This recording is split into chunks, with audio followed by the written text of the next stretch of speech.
What's going on YouTube, Diggy546? This is going to be a straight reaction.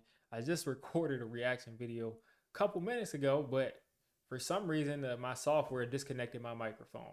So this is my straight reaction. Some people like straight reactions, some people don't, but I think some people don't like straight reactions and losses.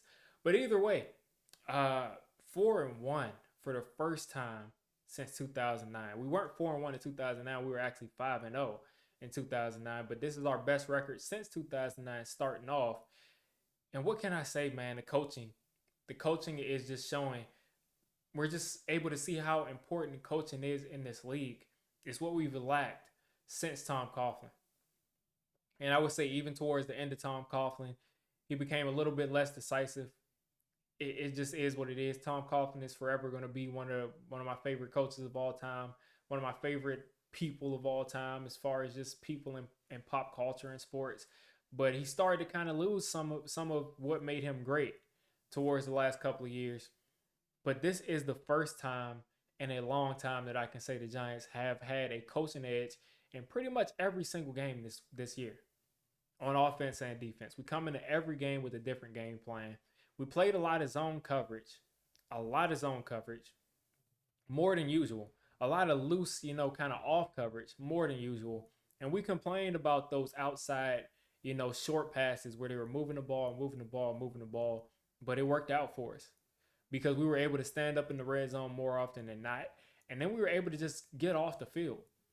I mean, this coaching staff has you got Adoree Jackson out. You got Aaron Robinson out. You got Cordell Flott out. You got Fabian Moreau out. Four of your top four corners are missing. And you got Justin Lane and Nick McLeod out there. And they hold up the entire second half and give up no points. We gave up no points in the second half, people. We gave up a safety. That was part of our plan to kind of run some clock. But as far as the defense, we gave up no points in the second half, people. Uh, all around, great team effort. Again, we're winning as a team. We're going out there designing plays that get people open. We're designing plays that allow Daniel Jones to make decisions on the fly and make the right decision. And I'm gonna tell you one thing: I'm not a guy who's a huge Daniel Jones supporter and saying that he's gonna be the guy and we need to just every he can do no wrong. But Daniel Jones this past 3 weeks, including the Cowboys game, has been pretty much lights out. Besides, one or two missed throws here, like that Darius Slayton missed throw, which some people tried to say that it wasn't a missed throw and Darius Slayton should have slowed down and turned around. That didn't make any sense to me, but he missed Darius Slayton wide open on a crossing route. And besides that, he's been lights out. 21 for 27, 217 yards. People wanted him to have a higher yards per throw. Well, he did. Over 10 yards per throw. I mean per not per throw, per completion. So he was throwing the ball down the field. He didn't have any huge plays, but he was throwing that ball 20, 15, stuff like that down the field. One sack, evaded a couple of sacks, no interceptions. Um, he's been doing a really good job under the circumstances. Maybe we just need to strip the team down for him to play better. But Daniel Jones is balling out. I cannot deny that. Another 37 rushing yards, key rushing yards this game.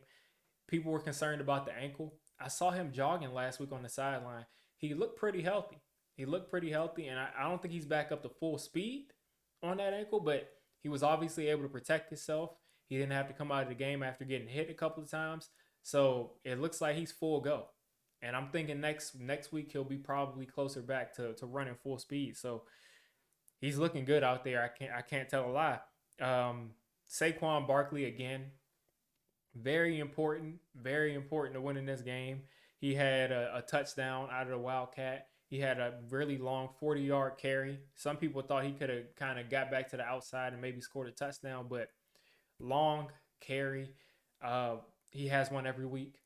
He's running between the tackles with toughness. He's setting the tone. You're not able to just go out there and just do whatever you want as a defense. You have to deal with Saquon Barkley running into you, hitting you over and over again. 13 attempts for Saquon, 10 for Daniel Jones, 4 for Breida. Breida had 3.5 yards to carry, but He had that one, I guess, 12-yard carry. Breida looks explosive when he gets in there. I think he had a couple of catches too, 13 yards in receptions. But Darius Slayton finally showed up today. He finally showed up. He was open on crosser after crosser after crosser. You'd think that these teams will probably make some adjustments, but I think the Giants will make some adjustments right back. We were allowing, pass after pass after pass to be completed against us in that first half, and we shut them out. As I said, we shut them out in that second half. That shows all the adjustments that were made by Wink Martindale, and it shows the adjustments that were made by the offense. 10 points in the first half, uh, 17 in the second half. So we had a better second half. We continue to move the ball. If you look at our last 3 or 4 games, mostly 3 games, you see that the Giants offense is actually moving the ball more drives than not. We're not punting after 3 plays, after after 4 plays. We're punting, when we punt, it's after we've, gotten down the field, converted a couple first downs. We're converting third downs. We're converting third and longs. This is an entirely new Giants team. Are we going to be a playoff team? I'm not sure about that. We're almost halfway there. We're almost at 5 wins. So are we a playoff team? I'm not sure on that. Are we a huge Super Bowl competitor? Absolutely not. But what we are seeing is progress. We're seeing a system. We're seeing a team that's establishing an identity, that we're able to go out there and win these games, win these gritty games, have somebody on the defense stand up. Shout out to Xavier McKinney for swatting that ball. Shout out to O'Shane Ximines for not allowing Aaron Rodgers to throw that Hail Mary. Aaron Rodgers is one of my most despised people on this planet. I don't like him as a player. I don't like him as a person. And we did not allow him to throw that Hail Mary because O'Shane Ximines kept hustling. Thibodeau kept hustling. And it was just a great play. Thibodeau swatted that ball on the goal line too to play before. McKinney swatted the pass. So defense stepped up again. The cornerbacks we had out there were literally practice squad guys. They stepped up. Saquon Barkley was out for a long time. I think in the third or fourth quarter, Daniel Jones stepped up, ran the ball, made some nice throws. And like I said, he's been playing good football. You cannot tell a lie and say he hasn't. He's been playing good football. And it's just great to see. It's just great to see. I want to see our punts. I don't think we punted all that much. I just don't think we punted all that much. I would have to take a deeper dive because they aren't showing me punting stats. Let's look at the Packers. One punt. We punted one time this game. And then we had that safety. We punted one time this game. So it showed that we were getting points. This is the most points that we probably scored since 2019. 27 points. It might be the most points that we've scored since 2019. Or even, since 2019. So, I mean, just looking at this, I just want to go over the team stats real quick before I get out of this video. 338 total yards, 213 passing, another over 100-yard game rushing, 24 first downs, 0 turnovers, 6 penalties. We need to clean that up, but we got a lot of backup players in there. And time of possession, we won by 5 minutes. Well done. Way to go out and beat a team that nobody expected you to beat. I'm sure the Giants are going to have a long week of praise from the media, of overreactions, of people who still think that we're garbage. And Giants fans, I always say enjoy these wins because we haven't had that many wins over the last 10 years, pretty much. So enjoy these wins and enjoy the media praising the Giants because we haven't seen it forever, as I said. And oh man, it feels so good to be 4-1.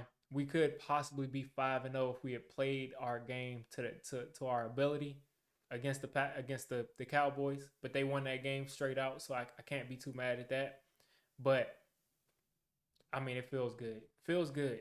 Let's just keep winning games. We got the Ravens coming up. That's gonna be a tough game. Got a lot of tough games coming up, but just go out there and continue to coach at the highest level and execute at the highest level. And I think we got something brewing. Like I said, is it a playoff team?